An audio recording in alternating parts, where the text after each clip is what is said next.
Ladies and gentlemen, you are listening to the Pranzata podcast. This is episode 55. We have another returning guest today. We have the return of Sean McCracken. Before we get into it, if you're new to this podcast, this is a podcast where I interview comedians and musicians and occasionally like poets and random other artists from the New Jersey, New York, and Philly area. And let's get right into it. So Sean McCracken is here. How are you doing today, Sean? I'm good. So we've been talking about this for a while, and it's taken us forever to finally get our schedules to work out together. I know. But we were talking about going over our roast. At this point, it was like 2 or 3 months ago, right? Yeah, it was so uneventful and so easy that I don't even really remember what happened. It was Not true. No, it was very tough. It was. I've lost 25 pounds since then because of some of the things you said, fat shaming me. I've really gotten into Lizzo's music. But I still think, like, for health purposes, I needed to lose the weight. You know what's okay? Here's the thing. Okay, if you guys haven't figured out, we did a roast battle. We roasted each other. I was invited to do a roast battle because I think they just need women in comedy in general. So they just reached out to me and they were like, "Hey, do you want to do a roast battle?" They were like, "Your Instagram looks impressive, like you have a decent following." I'm like, that's because of music, not because of comedy. And they were like, "Oh, well, just like check it out." And then they told me since it was my first time, I could pick whoever I wanted. And you were one of the first people who came to my mind. I was like, definitely Sean McCracken. And then they saw how many followers that I had. They were like, "This fucking guy." Yeah, they were very upset.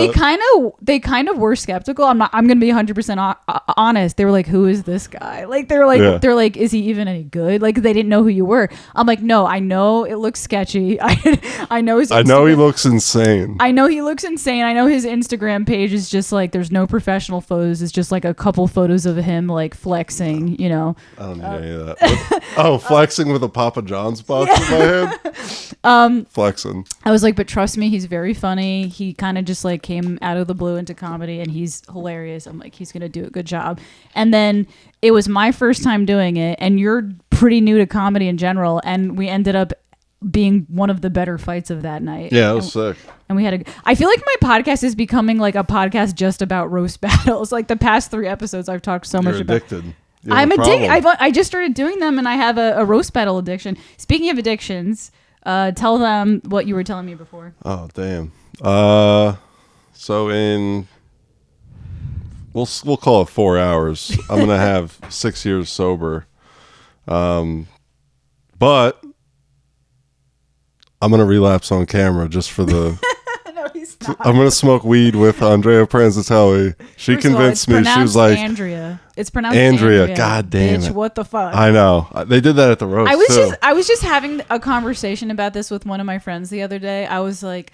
I have friends who have been calling me Adriana like my entire life because I feel like it's rude to correct them. Well, you just corrected me really hard. Well, damn it. I called you fat in front of you. You are kind of my nemesis now. Yeah. You called me fat and I said you had a large fupa, and that's why tonight the cameras are closer on our faces. Okay, I actually wanted to talk about this. And you kind of explained it already, but I'm going to ask again. Be honest. Was there anything I said that genuinely hurt your feelings? No. But I get so much worse than that on a daily basis from the people in my life. Okay, so I was going to say... No, I had a good time. Out of all the jokes you said, the only one that genuinely hurt my feelings a little bit was the fupa one. Because first of all, let me just... Okay, he made a joke. I'm not going to say his joke because I feel like that's disrespectful to say his joke. But he made a joke alluding that I have a fupa. For those who don't know, is a fat... Wait, it's a fat upper pussy. I'm so happy when you were about I just want to say I do not have a fupa, okay? She does not. I 100% do not. As a matter of fact, I wish I did. I watch porn and I think my vagina fat is too like not too tight. Let's not mix this up. Not too tight, but the actual appearance of my vagina I think is too skinny. I would like a fat upper pussy. But the joke the joke hurt my feelings. Sorry. Because I am a fitness junkie. I work out a lot. I eat healthy, and no matter how much I put into fitness, I have like a lower belly. So I feel like probably people could confuse my lower belly for a fat upper pussy, and it is not, but it is lower belly fat that no matter how hard I work out will not go away. And I think that's one of the things about being a female. I literally threw that joke in there because I was like, she's gonna go at me about my weight, and I want to throw her off like, so hard. Why did you think I was gonna go about you on your weight? I mean, what else is there? You know? Yeah. First of all, you're not actually that fat. Pretty much perfect. You're not actually that fat. I've also lost 25 pounds in the past couple of months. No, you didn't. Yeah. The reason I attacked your weight is because I saw you on my podcast, and then like a few weeks later I saw you and you put on some weight. Yeah. So it's I was like, I'm gonna attack this. Yeah. I mean, at work, when I'm like in working season, like spring, summer, fall, I'm literally burning like just active regular, just like life calories. I burn like 5,000 calories a day. What's your job again? I landscape. Oh, wow. So I'm just like moving all day outside, like, but like active calories, I burn like, according to my watch, which, what's your diet like? It's not great. It's a lot better now than it was at that time. I think we should do a rematch roast battle. We should. I think I should have won. At some point. I think I definitely should have won. I don't know. And here's why. Okay. I think that it was fair to do the overtime. And I was literally waiting that whole roast battle because the last time I did the podcast, you made some. It was basically like Irish versus Italian. Yeah. You know? So I was like, she's going to come with an Irish joke. I did come with an Irish joke. You did. In overtime. I saved my joke. I wasn't going to do that joke that I did in overtime. And then you came at me with the Irish joke, and I was like, oh, I'm just going to hit her with the comeback that I wrote. Yeah. And then I had another joke after that, but the comeback went over so well that I just put the mic away. And I was like, all right, that's it. So just to clarify what happened, the crowd was really riled up and couldn't decide who was the winner. Yeah. Did you end up doing a second roast after that? I was supposed to, and the girl never showed. Who you supposed? Let's not say. I don't want to put her you could shit tell. out You there. could tell me off camera. Yeah, who it was, but I do have a rematch with her May 8th. Okay, where is it? In New York City. Oh fuck! Because I was gonna say if it's local, I want to come see it. I have a roast against Sean McDonough, my podcast co-host. April 22nd at the Meat Locker. Where is that? Oh, I think it's in Montclair. Oh, I was gonna say, is that in Morristown? But it was one of the M's, one of the Jersey M's. It's much closer to you than it is to me. Yeah. It should be very fun because he knows me very well. Yeah. And I know him very well. Yeah. And I think my jokes are too lighthearted. I think he's gonna win because of how mean he's gonna be. And I'm kind of like I'm getting like goofy with it. Yeah. So we'll see how it goes. The girl who didn't show up, do you know her well? Not at all. I've never even met her before. That's interesting because that's kind of putting you in a position where you have to do you have to kind of stalk them. Well, she's got a big forehead, so I'm going straight for the fucking forehead. I got like 3 fucking banger forehead jokes that are like 2-parters. Okay. I was talking about this with the last guest, Mark Henley, and I was asking him, a lot of my comedian friends say that they don't like roast battles. What's your take on that? Do you like them, or do you understand why people wouldn't like them? Yeah, I totally get why people wouldn't like them. Yeah. And I listened to that episode last night. Yeah. I would agree with what he had to say. Like some people's like brand or whatever, like they're like the face they show the world, I guess. Yeah. Or maybe it's legit. I don't know. Yeah. But I could see people not wanting to be like mean or offensive because they genuinely aren't that way, or they don't want that to be a part of their comedy life. That's just not me. He was telling me one time. I'm a huge fan. I just watch them. He was telling me one time that there's a whole nother in particularly in New York City, probably other parts of the country, but he wasn't telling me on the podcast, but like on Instagram we were chatting once, and he said that there's a whole pretty much a whole type of comedy in Brooklyn where it's basically woke comedy, where it's very like you specifically cannot say certain words up there. You can't say the R word. He said the R, obviously not the N word. I feel like I'm kind of at the point though where because I feel like once. What's the R word? You don't know what the R word is? I don't want to say it. Is it rigatoni? Is it regale? I'll just use the Italian I'll just use the music version, retardando. Which is so by the way, cognitively disabled. By the way, in music, they use the R word. And I always feel awkward now. Like, should I say it when I'm teaching my kids? Because I think in Italian, it literally, like, I think they use the R word in Italian to just describe slow, like the word slow. I definitely used that word when he was on my podcast. Because I had YouTube up because I was playing, like, the Stone Cold theme song, which is, like, his theme song at Comedy Fight Club. Yeah. And the first video that showed up on my algorithm, because I am a huge fan, was Comedy Fight Club. Yeah. And I was like, oh, that's how you know I'm retarded. Okay, so, but going back to this about the woke comedy, what do you think about that? Because Mark was telling me he digs it. He thinks that there's a place for it. I think it's like non-woke comedy. If it's funny, it's funny. And if it's not, it's not, you know? Would you ever challenge yourself to write clean jokes, like where you couldn't say certain words just to kind of see if you could? I just don't think it would be authentic. Yeah. I don't think I can be funny unless I'm being like... Actually, he never said anything about them being clean, though, necessarily. I'm sure they could joke about No, I've sex. seen some of those guys come down here and do comedy, and it's hilarious. Like, I've seen some, like... They're not, like... I wouldn't say that they're, like, super, like, over-the-top woke people. Yeah. But, like, yeah, their comedy is, like, very based... Like, it's more like alternative comedy. Yeah. Like, it's very, like, wacky and, like, fun and crazy, and you can tell they've taken, like, some improv courses, and... Yeah. It's like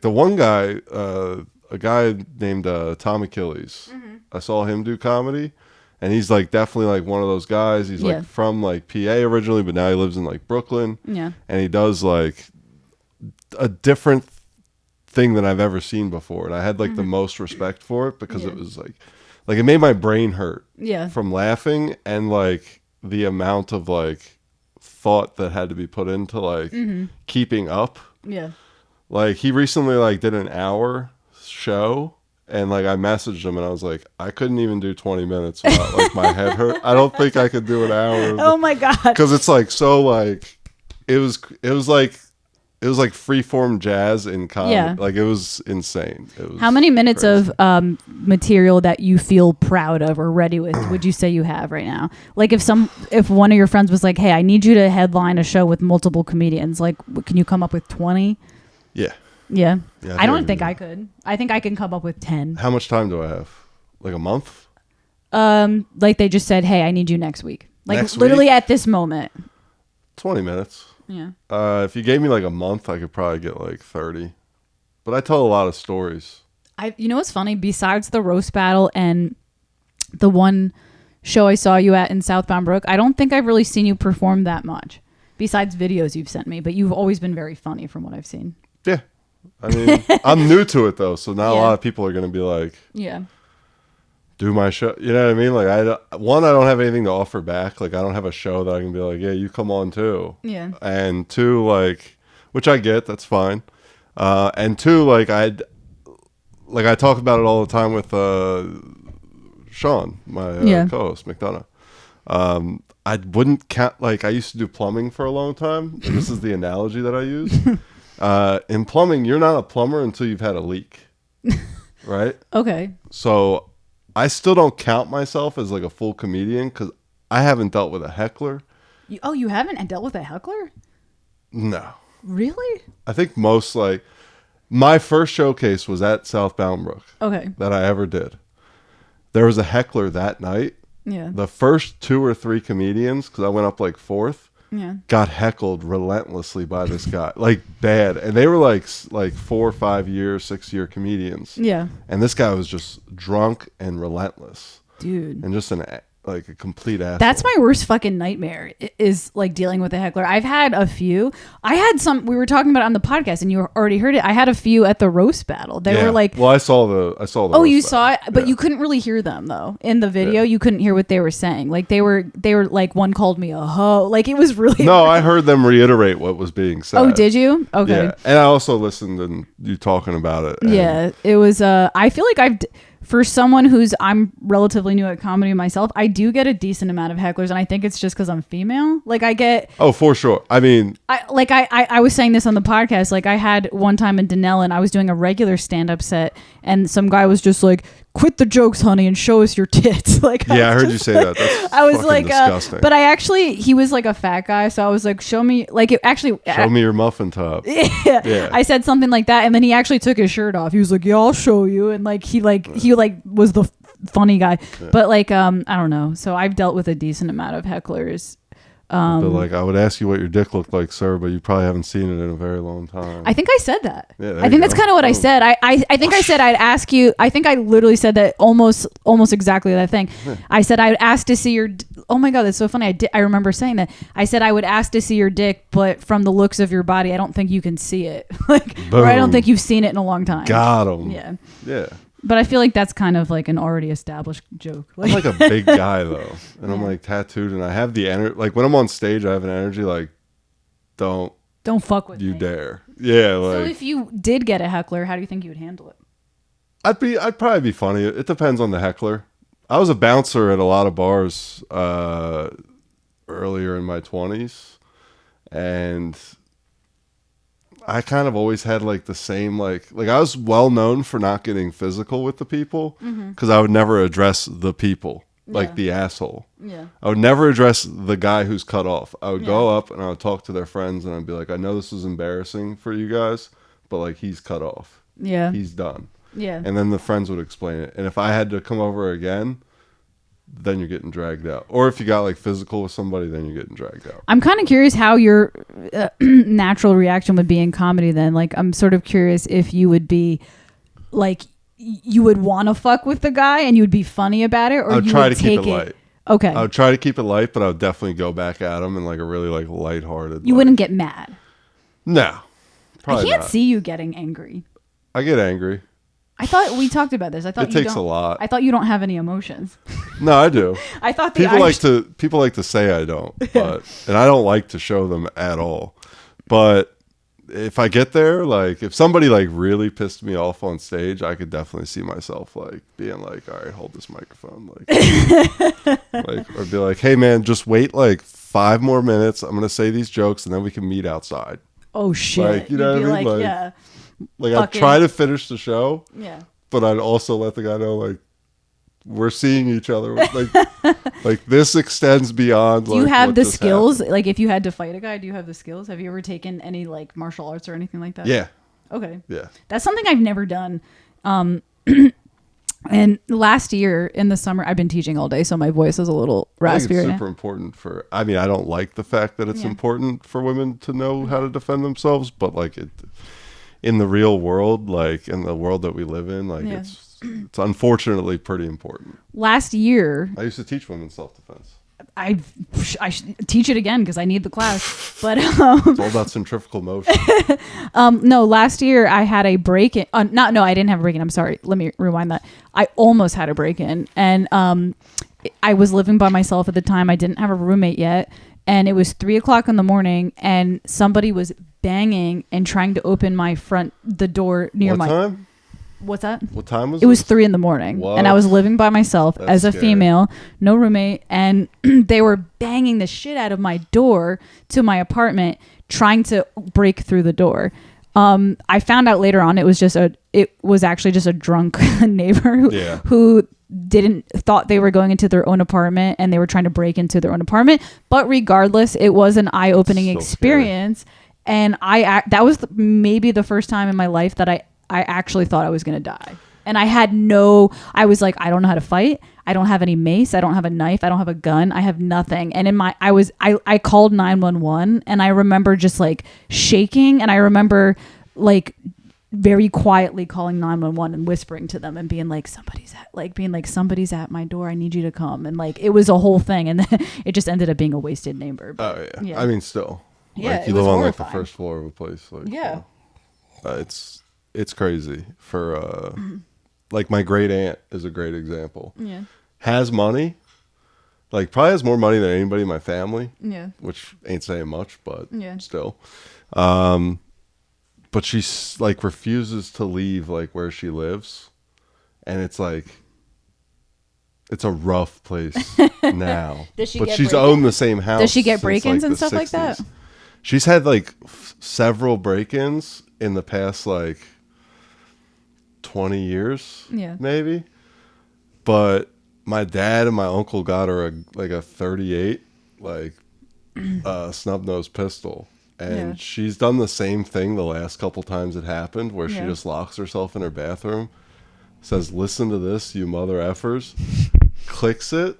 I had her reenact this when I was at her place like 2 Christmases ago, because she's like the sweetest like old woman. She like walks 5 miles every morning. She's in great shape for a woman her age. She's like 90 now. She like would just like cock it and made sure that they heard it, because my dad was like, I would get her a shotgun, because the last thing that you want to hear when you break into somebody's house is yeah. Oh, that's a great idea. Like the auditory like sound of just like hearing like the click scares the shit out of people. And yeah, it worked both times apparently. Maybe she's wild too. She's got a crazy voice. So I actually found out, where does she live? What state? Newcastle, Delaware. Okay, because I was gonna say that when I'll give you her address. It's a rancher. If you ever want to break in, she's got a lot of money. No, I was gonna say that when I had that almost break-in, or like thought it was a break-in thing, that was the first time in my life that I was like, I need a weapon. And I actually looked into buying a gun for the first time, and I found out that in New Jersey, you can't shoot if somebody breaks into your house, you can't like shoot them in the foot or something. Like you have to have proof that they're trying to hurt you. Yeah. So I was just like, well, what's the point of, I mean, I guess the point of having the gun would be if they're trying to hurt you, but how can you prove that someone's trying to hurt you if they haven't hurt you? You know what I mean? Like, how could you, if they're like, well, in Delaware, the way that they do it, I don't know about here. Here's a little different. It's a lot different as far as like getting and owning one. In Delaware, they have to be you can't shoot them in the back. Okay. You cannot shoot somebody in the back, which is reasonable. Yeah. You know? So maybe that's the case here. I'm not 100% sure. No, in Jersey, you can't shoot anybody anywhere unless you have evidence. Well, if you do, just hit yourself after. I just feel like as a female, like, how do you know when they're trying to hurt you? If someone breaks into your house, I'm just going to assume that they're trying to hurt me. You know what I mean? But I don't know. Well, some practical advice would be, unless you're experienced and well trained, don't get a gun unless you plan on training. That's what I realized. I was like, I was probably I ended up getting mace. I feel like that's the safest. That's the safest weapon for me, because if I had a knife, you're more likely to hurt yourself. I'm more likely to. Okay, if I had a knife, I would never want to stab myself with a knife. Like, that sounds horrible. But I bet the intruder, the person trying to hurt me, would be physically stronger than me and would just take the knife from me and start stabbing me with it. It's statistical that you're more likely to hurt yourself with a knife. It's also statistical that knives scare people more than guns. Really? Yeah, because the brain like sees like the image of like getting like poked with it.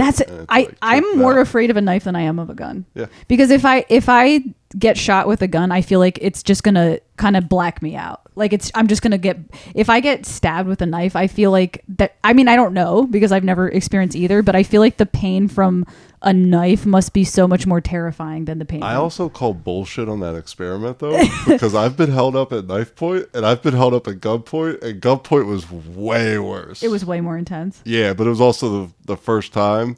It's happened several times. The first time it was scary because I knew the guy that was holding it to me, and he did not like me.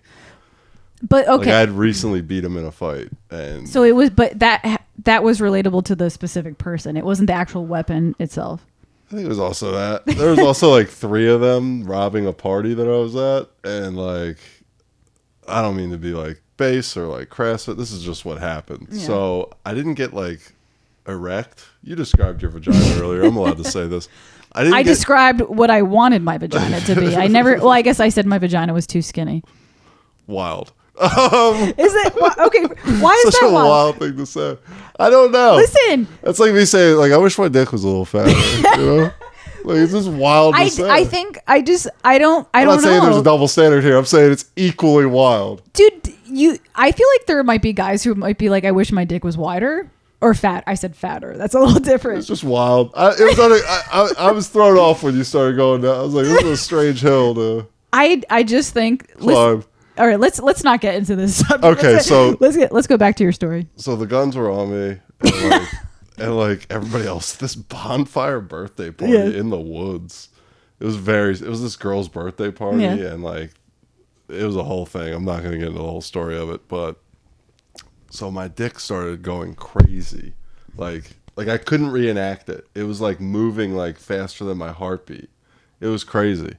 And then the guys left and I like threw up because I was like so fucked up. Yeah. And like I had such a crazy adrenaline rush. Like I get adrenaline rushes off of like I have PTSD. So like I already have like insane responses adrenaline wise. Like they've gotten better over the years and like with therapy and all that. But like I have like such crazy bursts of adrenaline. Like I have trouble going to like large like music shows and stuff.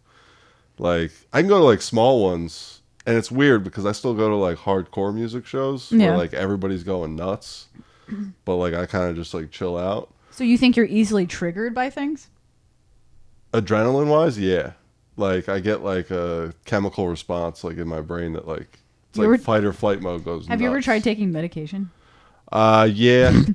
Yeah, it messed with my it actually made they did offer me Zoloft. I did that in one of my most recent sets, like at a showcase where I was like talking about like, oh, everybody on their meds tonight, and like a couple people were like, woo. I was like, I'm not.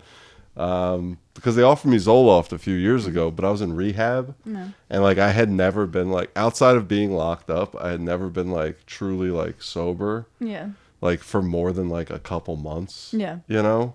So like I was like, yeah, like of course like my mood is like insane. What are you talking? Like, we talked about this on the podcast. Yeah, you were like they tried to call you bipolar, but you're like yeah, but yeah. But for the PTSD, they did give me for a period of time, like while I was doing like hypnotic therapy and all that, like EDMR and like all those. I did all of those, but before that, I was on like it's weird how many like Seroquel is like an antipsychotic that people use for like sleeping medication. They did something similar where they gave me like a blood pressure medication for night terrors. Oh shit. So I'd be taking these I would take these like blood pressure medication before sleep, but it just like messed like it made it worse. So you don't take anything right now then? So no. I love Zoloft. I am back in therapy weekly though. I actually went off of therapy for a little bit for like 2 months, and then I just recently asked to go back because I realized that I'm doing very well now with my mental health, but I occasionally become like triggered by things, and like so I don't feel like I need weekly therapy. I just kind of need somebody there when there's an emergency, and apparently there's like the suicide hotline for that, but anytime I've ever called them, they're terrible. Like one time I called them and some guy picked up and who was like, yeah. Like what do you want? Like he sounded like he was like an auto mechanic at like a car shop. Like he was just like, yeah. And I wish I called that number. I'd be like, Dad, is that you? I mean, I'll give him credit. I didn't feel depressed after that because I was just so taken back. Like I was so distracted by how bad he was. That's why he's so good. He's so bad, he's good. He's the best at it. That's kind of what it was. I was just like it really did pull me out of my like anxiety attack. I was just like, why is this guy here? People are gonna kill themselves. Yeah. Like, and I stopped thinking about my problems. Yeah. You start thinking about other people. That's the whole thing. Yeah. That's most therapy and spiritual solutions to things. Is just think about other people. No, but like I was like, I really should be in therapy because on those rare occasions that something does trigger me, I need someone there that isn't going to be like, yeah, what's up? Like, you know? So I'm like, and then you can't just call your therapist. Once you stop going, it takes like a month to get back in because you have to do like a whole like reevaluation and shit like that. It was pretty quick for me. Really? I mean, I was still going monthly. Okay. But I was like, yeah, I should probably do weekly right now. I was going like bi-monthly. Okay. And then I was like, can we go back to like weekly for a bit? And she was like, why? And I was like, you know, she knew her and I have gotten like very close, like, you know, like not in like an unprofessional way or anything, but like very much like, you know, like she looks out for me, you know. She takes my case pretty seriously. I wouldn't go to anybody else than her. But yeah, I was like, you know, like we talked about it last month. Like I was just having like trouble like feeling things like in a really real way. Like where I was like, oh, I don't think I can like romantically love anybody anymore. Like I was like literally like in a place where I was like, no, I'm just gonna be single for the rest of my my life. And like I was like in a weird headspace about different things, and like all these changes are happening in my life, and like most of them good, some of them I'm like very like apprehensive to. And it was just like I gotta go back. Like I can't. I feel like I'm in a place where I just need to go monthly, but so thankfully I don't need to go weekly right now. But yeah, it definitely sounds like if you're feeling those type of things. Have you always been like that? Like kind of numb to like romantic love and stuff like that? I just don't think. I think I was like too selfish for the longest time to like really have like the ability to. And once like I worked on myself and then like I had found somebody and we were together for like 4 years, and like it was just like easy to love that. You know what I mean? Because like I had like found her like early like in that journey, like not early but like, you know, at a good place. Yeah. And I was like really open and like really like accepting of like whatever was gonna come and like new experiences. And I just feel like in the past year, like I haven't taken my own advice. You know, like it's like when I always tell people, it's like, I'm like, first of all, like, what do you want? Yeah. You know, like, do you know what you want in that regard? And they're like, yeah, like, I think so. And I'm like, well, like, because it's either you want something serious or you don't want something serious and you just want to fuck around, which is cool, no judgment. Yeah. Or you don't want anything at all. Yeah. Truly. Like, it's all about, like, knowing what you want. And I think that's where I'm at right now. You're not 100% sure what it is that you even want. No, I think I'm at the place where I'm just like, I know, like, I don't want anything. Like I know I want something serious in the future. But you're not at that place right now. I know that I don't want to just, like, keep sleeping with women casually. Because I've been doing a lot of that in the past year, and it just like snowballs. It never goes anywhere. I mean, obviously it never goes anywhere, but it never leads to anything good. I feel like besides the sex, you know what I mean? It's a lot of fun, but yeah, there's also like speed bumps, like, you know, like people like, you know, like develop feelings and all that, and like that's the thing. Like I feel like we kind of live in an era where people are like, and I'm going to sound very old fashioned about this, but I feel like we live in an era where people are like, oh, you know, times are changing. People can do what they want and be free. But I personally like feel a little conservative in this way that I don't think, I don't know. I'm having like the thoughts about it in my head that are mixed. But I hear a lot of people saying that like these days that like monogamy is not natural for humans. But I think that's bullshit. I think it is natural for humans because we are humans and we're the ones who came up with it. It's funny that you say that because it's actually statistically false, and that it's not natural for that the old school way, boomers had more sex than millennials do. With different partners? With different partners. They dated differently. So the whole idea is that you can be free and have multiple sex partners in that, but it's actually kind of the other way around. But in those cases, were they keeping it private? No, even like way back in the day, dating was just different than it is now. Or like, I even learned this from music school. Like a lot of the like Bach and Chopin, they all had like mistresses and stuff like that. Well, not even that. It's just like the initial, like before you're married, like until you're married, it ain't even like, it wasn't even like cheating. Yeah. You know what I mean? Like. So when did it start becoming like?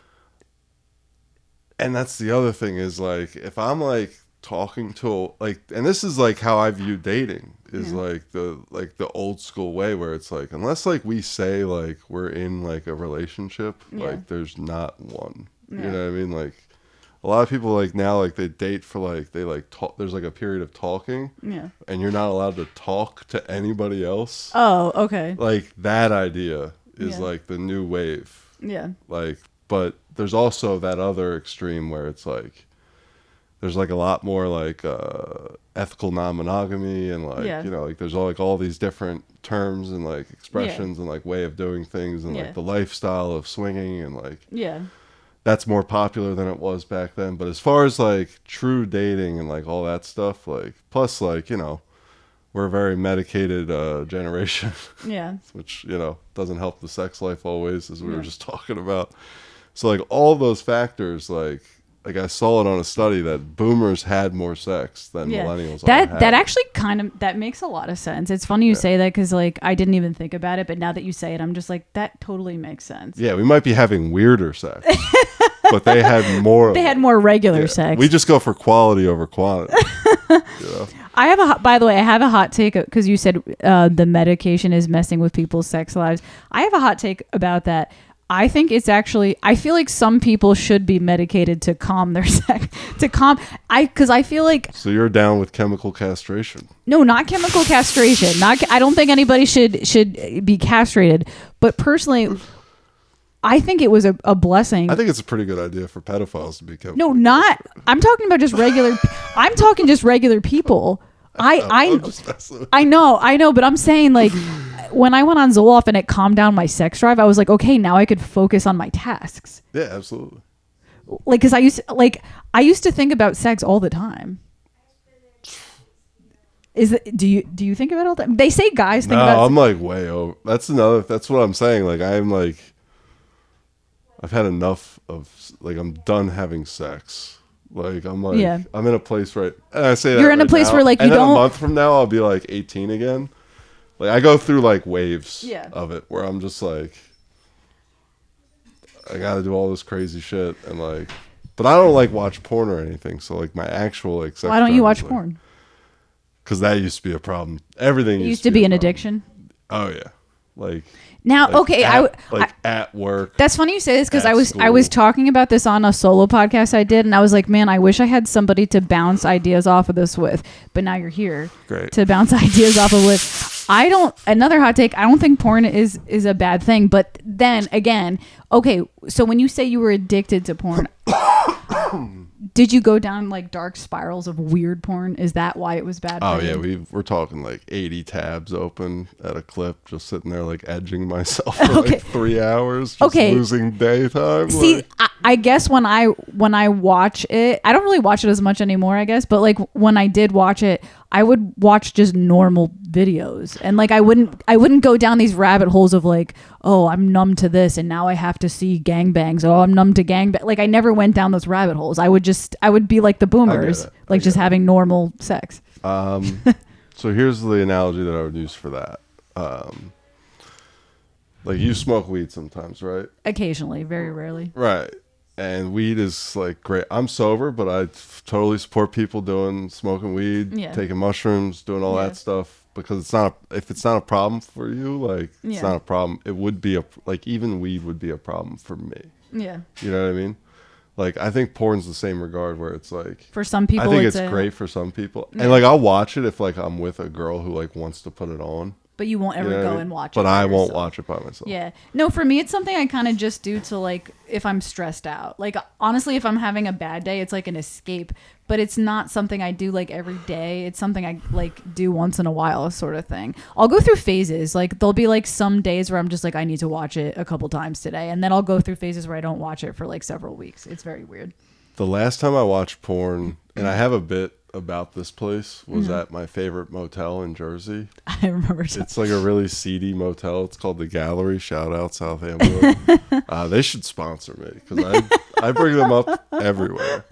By the way, like I don't mean to. I need to work on this, interrupting the guests and changing the subjects. But I really want to say this really quick. The name of your podcast, the new one, is fucking amazing. I actually yelled at somebody for liking it so much because I was like, tell them what it is. What, you think it's ironic? No, No, it's like, not. is this so funny because we're not? Do you know I knew you were gonna think that when I said, because I wanted to tell you that, and I was like, he's gonna think the fact that I think it's funny means he's not. Tell them what it is. The Hunk Yard. His podcast is called The Hunk Yard, and I think that is so funny. And I don't think it's funny because I think you're ugly. That's not what I'm saying. I just think it's a funny name, The Hunk Yard. I think that's roast battling anymore. She's still going. My nemesis on the Jersey comedy scene. Drop in the comment section below who do you think wins this roast right now. It's not really a roast though. I'm not roasting you. Yeah, I know. I'm roasting you. I'm only roasting you if I'm doing it at Comedy Fight Club. Other than that, I'm trying to be your friend and you're just pushing me away. All right. So since I rudely interrupted your story, let's go back to the story. I just wanted to talk about the gallery. Yeah. Best place on the planet.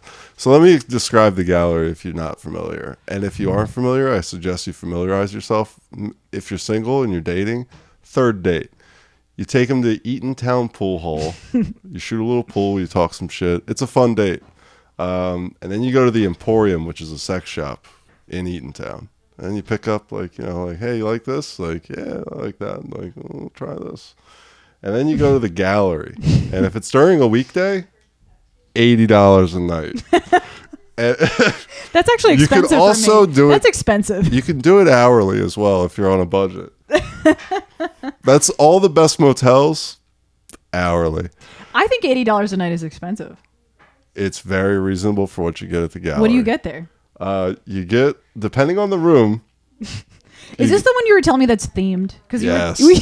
You really should be sponsored by them because we already talked about this on the last podcast. You were like, yeah.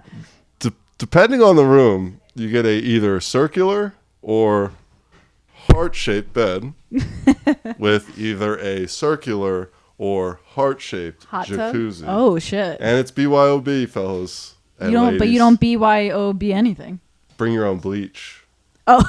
Yeah, you're gonna want bleach. You're gonna want bleach for this. And yeah, there are some questionable stains. I choose to ignore them. Don't bring what do they call those lights? The bathrooms are very normal, but everything else is usually themed. They have the triangle room, the circle room, where it's just like shapes and mirrors everywhere. How many people have you brought here? I've been in every room. I've been in every room. Some of them. Are you a regular? Some of them multiple times. How often do you go? They know me. They know me. Do you have like a punch card? Like I wish they had a fucking punch. Every time you go there, you get a punch. Nah, I haven't been there in a while. I haven't met the right one. I only bring special people there. It's a very romantic place for me. You ever bring a dude there, like a guy friend, to go do some cocaine or something? No, I've never been there getting high. Actually, you've only been sober. I have it in one of my bits where I'm there getting high, but it's a lie. It's just a hotel that's just like it. You know what I mean? Like there's another one in Delaware. It's called the Come On In, KUM. -on-INN. So people go here. It's just a bar now. So people specifically go here for sex because they were always getting busted. Oh yeah, you leave the gallery. Checkout time is 11 o'clock. Do they have a continental breakfast? Absolutely not. If there's a vending machine behind the office in a little crevasse, and you'll see that. Bring your own shit. Don't. I was gonna say that would be a very awkward continental breakfast to have. Like what everybody did the night before. I looked up reviews of this place on Google once, just like to kind of get a chuckle, and somebody reviewed the oysters there. I've been there countless times. Never seen. I was like, this must be code for prostitution. Because when you leave at checkout at 11 o'clock, you can walk out of your room, head held high. Take a deep puff of a cigarette, look around the parking lot, and just watch like married men look both ways like their children crossing the street. Leave the room, get into their Mercedes or whatever, and then you'll see a prostitute leave the room after. Dude, that's crazy. It's wild. Yeah, I guess. That's why the Come On In doesn't do rooms anymore. There were cops there all the time. There's no cops. I've never seen a cop at the gallery. Probably will now. Do you think prostitution You don't have a lot of cop listeners, What's do you? that? You don't have a lot of cops listening, do you? No. All right, good. Do you think prostitution should be illegal? No. I think I made an episode of the original podcast, The Hit List. It was called. You had an episode all about that? It was Prostitution Solution. What's your solution? Legalize it. Yeah, it makes sense, right? Yeah, the new 420 is now June 9th, 6/9. That's our new day. I think the reason people, I think the reason people don't legalize it is because they're afraid that it'll kind of like screw up people's marriages. Oh, for sure. Yeah, great comedian Doug Stanhope has a bit about that. Oh, I like Doug Stanhope. Yeah, he's like, you women can't be out here selling it for what it's worth. And I've always loved that line. Not that I agree with it. I like the idea of marriage and like being in like a partnership like that. Yeah. I like the idea of monogamy and like making like a conscious choice to like love somebody and be in a partnership with somebody. But also, if you're not into that, like, and you like want to make money selling your like, you know, wares, and you know, if you want to like procure some wares, and like I think, you know, school shootings will go down. Yeah. I think shootings in general will go down. Yeah. Like you can tax it. Like there won't be a black market for it. Sex trafficking will go down. Like, and not only that, but there could probably be more control over the safety of the people in it. Yeah, testing. You could be like STDs. A corporate. There could be like corporate. I mean, there are already. Yeah. There's escort services. That's true. Where they don't have sex. I've actually read that before, that you can technically get away with it because if you sell yourself as an escort, you're technically selling yourself as somebody who spends time with somebody. Yeah. But technically, what you decide to do at that time doesn't have to be considered paid work. I might have hung out with an escort. With some escorts that I may or may not have gone to high school with at the Philly Moto Lodge when I was still running and gunning with drugs and alcohol and selling them. Big quotes on selling them, quotes on escort. Yeah, I mean, like, you know, they definitely they did some weird shit for sure. I wonder how many male escorts exist. All of those women. Well, there's only like 3 or 4 of them.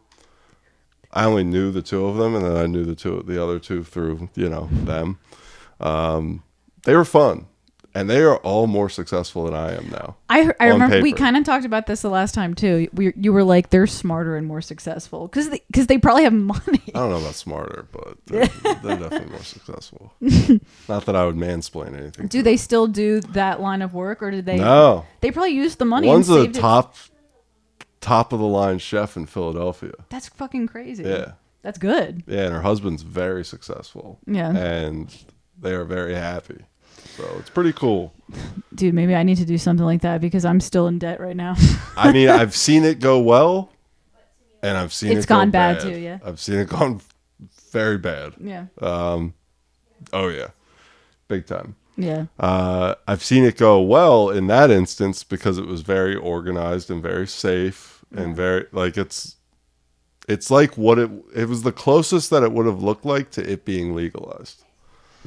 And I've seen it go bad when it's very disjointed and unorganized and not.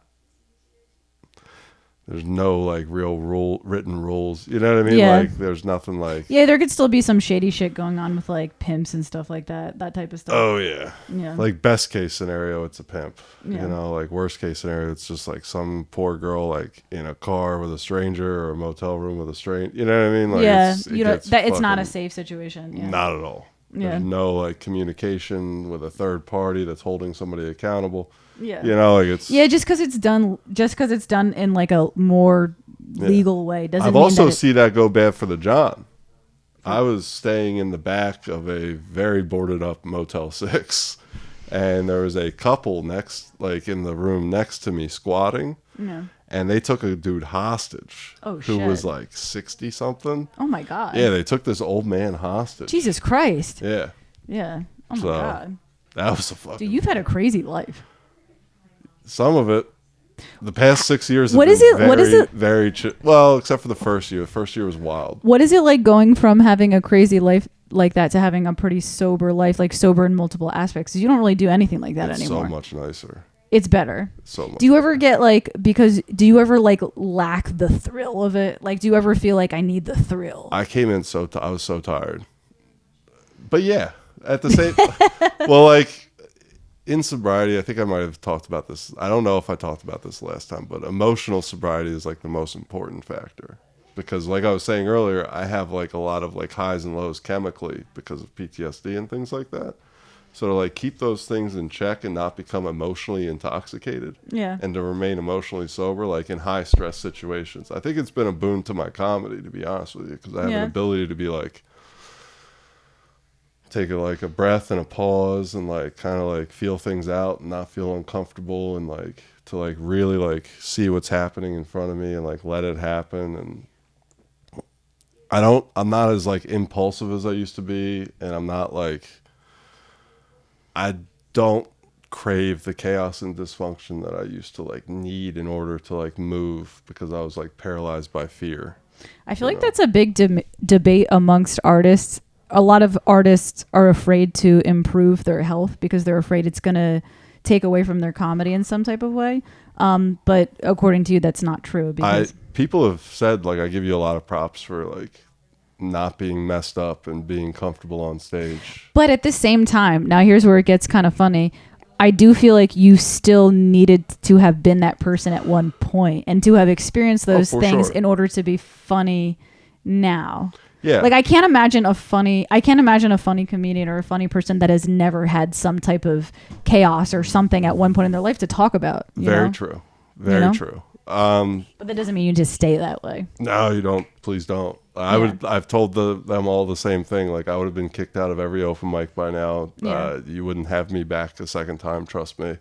I would have gotten high in your bathroom or like taken something. You know what I mean? Like it just would not have gone well. Like nothing goes well. Like I make everything sound like lighthearted and funny because I don't want to like, get too like crazy or deep or like I try to like keep everything pretty light when I talk about those years. Yeah. And I tell you like the nice stuff and the funny stuff. Yeah. Like I tell you about like. But there's some pretty hardcore stuff in there too. Yeah. Like there's, like I didn't get sober because I was on like a winning streak. You know, like I wasn't like killing no, it. that 100% makes sense. It's like there's a reason for that. Yeah, like a lot of it was very dark and very bad, and like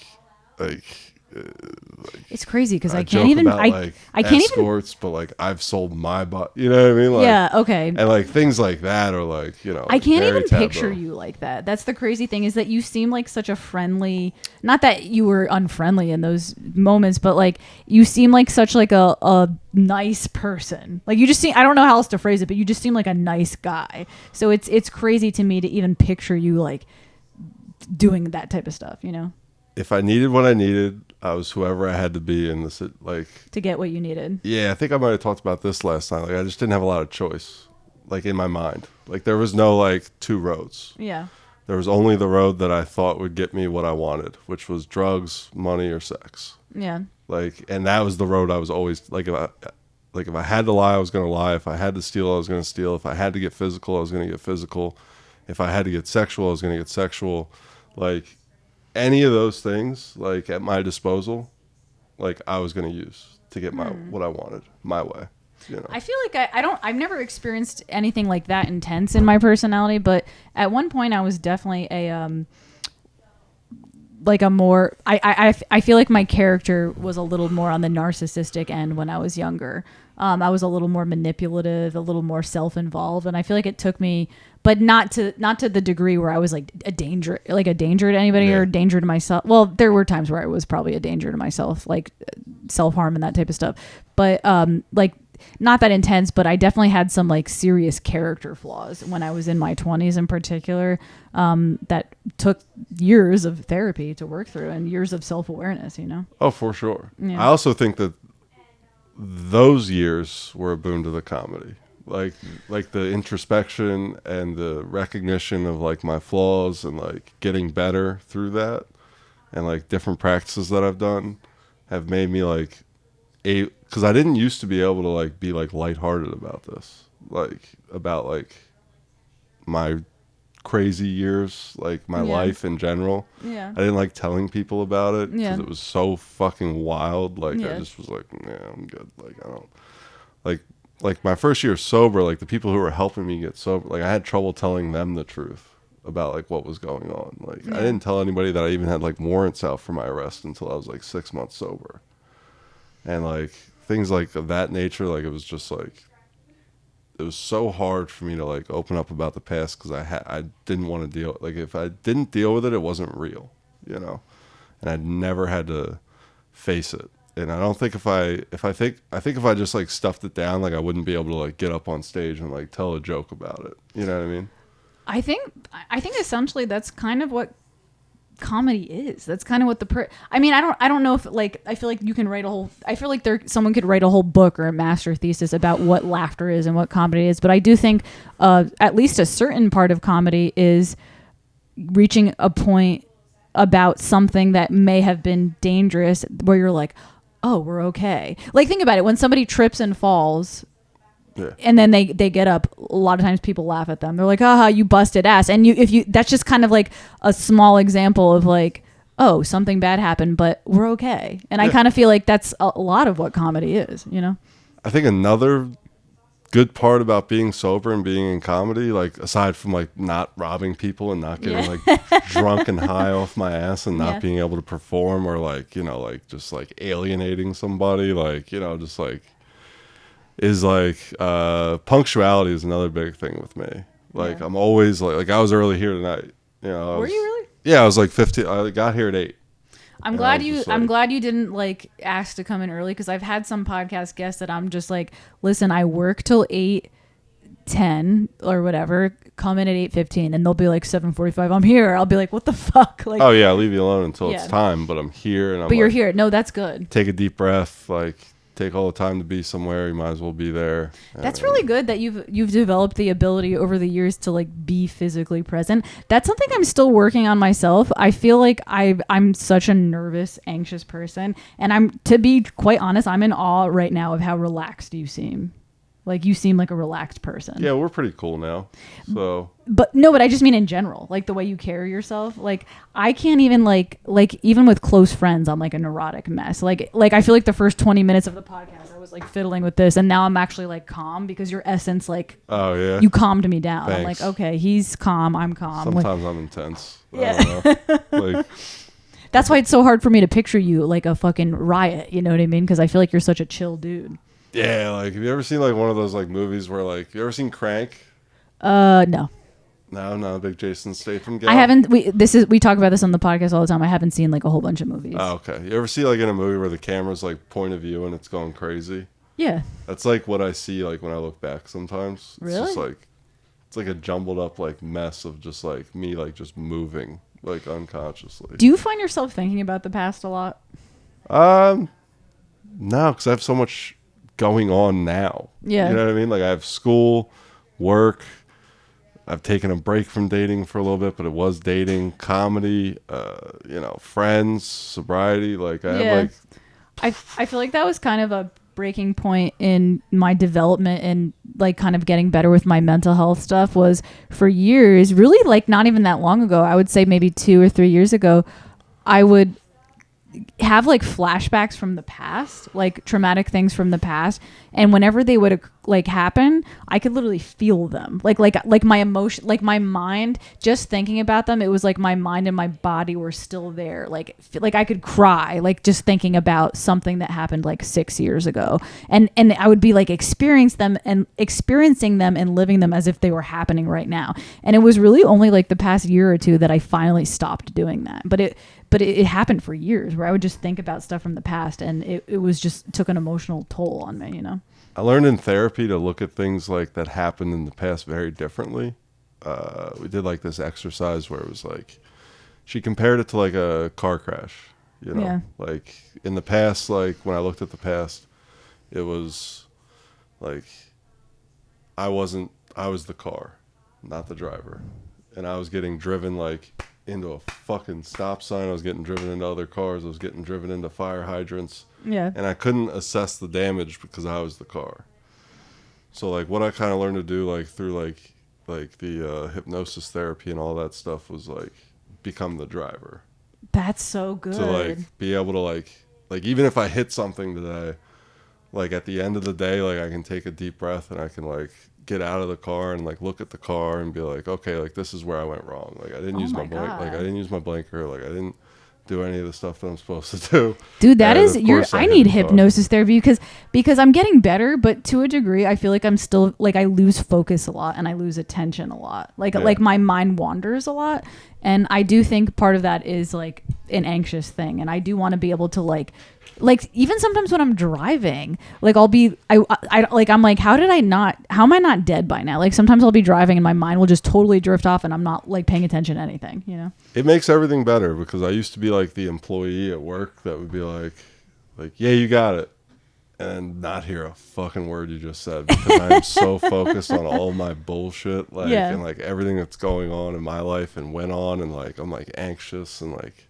I'm crazy, like, and I don't have, like, I'm like, oh, what's going on? And like, even if I catch myself doing that today, I'll be like ridiculously honest and just be like, I didn't hear a word you just said. I'm like freaking out. What did you just say? And like, ask the person to repeat themselves. Dude, focusing is scary for people who don't do it. Like the idea, like a lot of people can't meditate. Like a lot of people, the idea of meditating, like, is like, where's the noise? Like, I can't be silent. You know what I mean? Yeah. And I kind of feel that way to a certain degree, that it is hard for me to just like focus on one thing. It's very uncomfortable.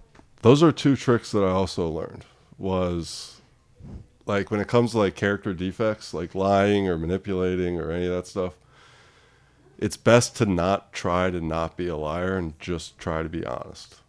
Instead. Oh, that makes sense. If you're trying not to be a liar, you're just going to become a better liar. You're just going to lie 1,000 times in your head that day. But if you're trying to be honest, like you're going to be honest more. That makes sense. And a guy told me like early on in like sobriety, who probably gave me the most simple and best advice anybody's ever given me in my fucking life. Yeah. He was like, what did he say? He was, oh man, the cat. No. He distracted you? Nah, that cat's cool. I like black cats. Ours just died. Rest in peace, Salem. No, he was like, we don't always know the right thing to do, but you always know what's the wrong thing. And I was like, that is so true. Like, I always know in my gut when I'm about to make a mistake. Like, when I'm about to do the wrong thing, I always know that shit. Yeah. Like, I always know it in my heart. Like, I always feel it. So it was more like not doing, like trying to figure out the right thing to do is so crazy. And there's so many paths that you can try and travel. Just don't do the thing that your gut is telling you not to do. Don't do the thing that you know is fucking wrong. Yeah.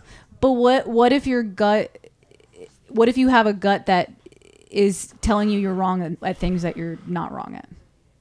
Because that happens sometimes too. Really?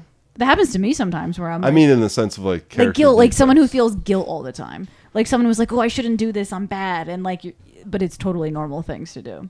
Oh, you mean like saying no to people. Like if you know, this was more in the instance of like telling lies and like things that you knew. Yeah. Creating like jealousy or like harm. Creating jealousy? Yeah. You can do that in relationships.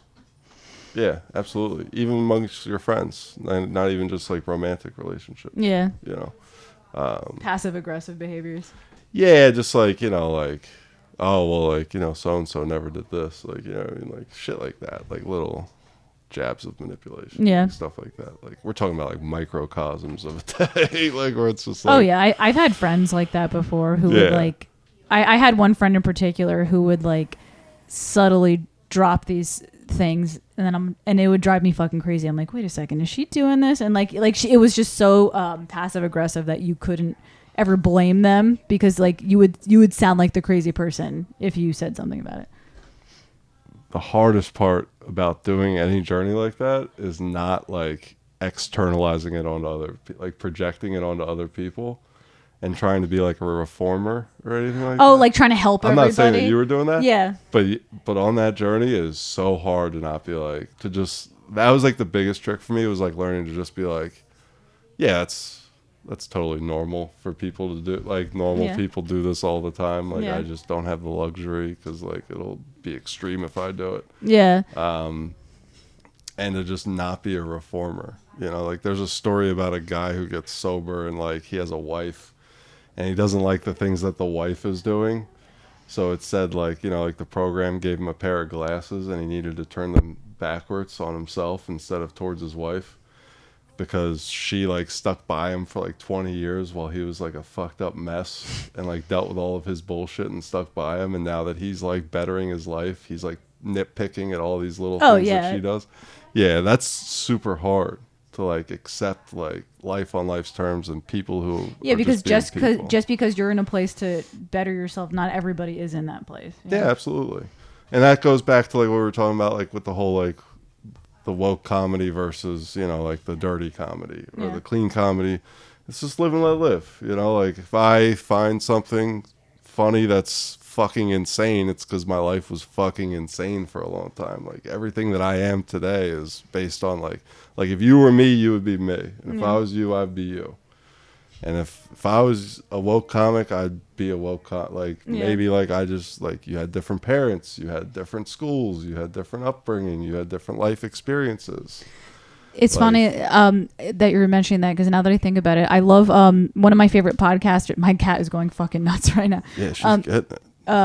One of my favorite podcasters is Lex Friedman, and he kind of says something about that. He said that in one of his podcasts that as he's gotten older, he's learned to when he sees like a room of people all partaking in a behavior that he finds immoral in some type of way. When he was younger, he used to kind of like correct them. He used to try to correct them on the spot. And he says now he never does that. He just kind of leads by example. He'll continue being himself and hope that it rubs off on people, but he'll never tell people like, you shouldn't do this or you shouldn't say this. Like as he's gotten older, he's just like, yeah, that's just not the right way to do it. You know, you just have to like kind of be yourself, and whoever wants to do it too will do it on their own terms. You can never tell someone what to do, you know? And don't get me wrong, at home, I still do these things all the time. I can't help myself. Yeah. Like I'll get into like something with like I'll do like dumb shit still that I can't help, you know? Like, especially like in the romantic area, you know, like I'll be like, yeah, like she means it. He's not perfect is what he's saying. No, not at all. I'd be remiss if I didn't bring this up. I kind of want to lighten it up a bit. I listened to the podcast with you and Henley. Yeah. I was doing my dishes and I only heard a little bit of it, but it got my blood boiling, like the Irish thing all over again. Really? There's something else now. You got invited to a D&D game and didn't go? Yes. I would suck dick to get. If you're at home listening and you have a D&D game, I will suck your dick if you invite me on it. I'll bring snacks. I'll feed everybody. I've been trying to get on a game of D&D. You can take my place. I'm so nervous to do it for some reason. I would marry into a D&D game. Like, well, then after this podcast is over, you need to talk to my roommate and tell her exactly what you just said. That's who. Yeah, she's here. So when the podcast is over, we'll go talk to her about it and tell her exactly. I'm exaggerating on what I'm willing to do to be in a D&D game. I'm not saying that I would never do it. I'm just genuinely nervous about it for some reason because of the idea of the improv thing. I would play mother just to like watch a D&D game. Like I almost dated a girl who was into D&D last year, but she didn't have room in her game, and I was like, this ain't going this anywhere. This isn't gonna work out. Yeah, you're not feeling this the way that I'm feeling this. And it was like I want to play so bad. Start a group. Why don't that could be a podcast episode? Like start a D&D. None of my friends will do it with me. Really? I've tried. I get shut down by. I don't have any like in the comedy world, I've made friends with two types of comedians, present company excluded. We've become friends through you shitting on Irish people and how fat I am, and I'm just like, please accept me and approve of me. And you're like, no, you're fat and disgusting. And I'm like, please. And you really like, it takes a narcissist. Like, I'm very self-conscious, and the narcissist in you just like, I'm like, oh, please. I'm just kidding. She's a good person. I've made friends with like Philadelphia, a lot of Philly comics, because I'm super into Philly sports. Like all of my sports teams are Philly because I'm from Wilmington, and that's the closest that we got, you know. My whole life, diehard fan. And like I'll befriend like I'll just send comedians that I know, like Sixers stuff and Eagles stuff, and we'll fucking talk about that. And then there's the nerd comics. Like, I was actually talking about it with Henley because when he introduced us that night, he was like, yeah, McCracken. I mean, like, you know, like we talk about comics on Instagram. Yeah. And I was like, dude, comic books. They're going to think I'm a comedy nerd. Like, and I was like, and it ate at me the whole night. I was like, man, all these people think I'm a comedy nerd. Yeah. Ugh. It's like, I can't remember how he introduced me. He introduced us both the same as just people he's mostly talked to on Instagram. Yeah. Yeah. And then he said that me and him talk on Instagram about comics. And I was like, comic books? Yeah. Like, they're going to think you mean Mark Normand. And I'm like, how did it feel to lose on stage the same month your favorite comedian was playing that stage?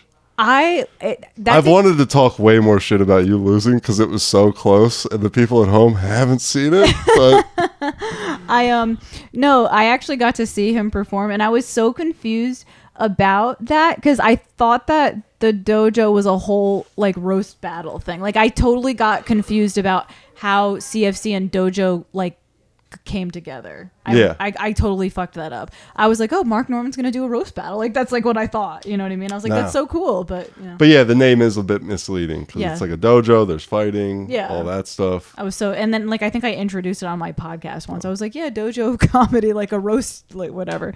But anyways, we're reaching that point now where you know you guys are gonna lose your attention span. But I mean, I don't know. This is Sean McCracken here. I'm sure everybody's still listening. I'm sure we lost them when we started talking about real stuff. I'm sure we lost them when we were talking about That's another reason I don't vagina. No, people, that should clip it.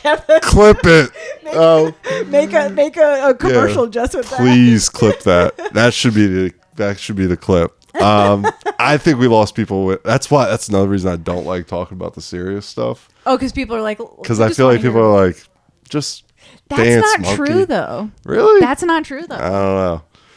Not on the hunk yard. No, I actually think it's the opposite. I think because I feel like comedians, like all they do is joke around. I think it's nice to hear comedians talk about like the real stuff, the raw stuff. Yeah. Mix it up. You and I always mix it up. We always have like a mix. Yeah, it's good. It's fun. We're good. No, we're a good podcast. Like I've got a lot of positive reviews on that episode from people that I know that listen. Yeah, no, I think we have a good podcasting chemistry and a good roasting chemistry. Yeah. Yeah. Still more views than Jordan. Maybe we should just start a podcast. Oh, Jordan, you saw that? Yeah. Maybe we should co-host a podcast. Yeah, anytime. No, but then people will get bored of it. Like if it was just the same. Well, maybe we just do one monthly. Yeah, you should be a returning guest. Ricky, you beat Ricky Ramesses because I thought because he had an episode with me and that got a lot of views. This last one he didn't get them. No offense, Ricky, but your last one didn't get them. He's not going to be listening that far. He's way too into himself to listen that. I'm just kidding. I love you. But he's not going to be listening this far. But his last episode only got like 40 views. But the one he did a while ago got like 200. But yours got like close to 200, I think. Yeah, I think so. I liked it. A lot of my friends liked it. It was pretty good. Hopefully they'll like this one too. Yeah, hopefully. Scumbags. All right, so we're going to end now. This is the Pranzata podcast. This is Sean McCracken. I'm going to leave his information in the information. What do they call that section right there? I'm going to plug one thing. Plug it. May 20th, tag team. SIP Studios. It's run by Franco Danger and Sean McDonough. I'm going to be doing a crowd work comedy thing for the first time. Oh, which I'm very nervous about. Where is that? It's in Jersey City. I might go to that. It's off of SIP Ave. It's very SIP Ave. It's a very fun show. They throw like tennis ball topics on stage and it's a whole competition. That sounds like a lot Mark of fun. Henley won the first one because his dad's kissed. We talked about that on the podcast. Dude, I might come to that, so remind me when that gets closer. But yeah, I'll leave his information below if you want to follow him on Instagram and check out his comedy stuff because, you know, he performs in Jersey, New York City area, Philly area, that type of thing. And that's it. Pranzata Podcast, episode 55. I'll see you guys next week for episode 56. Please follow me. The Comedy Fight Club guys think I'm a loser.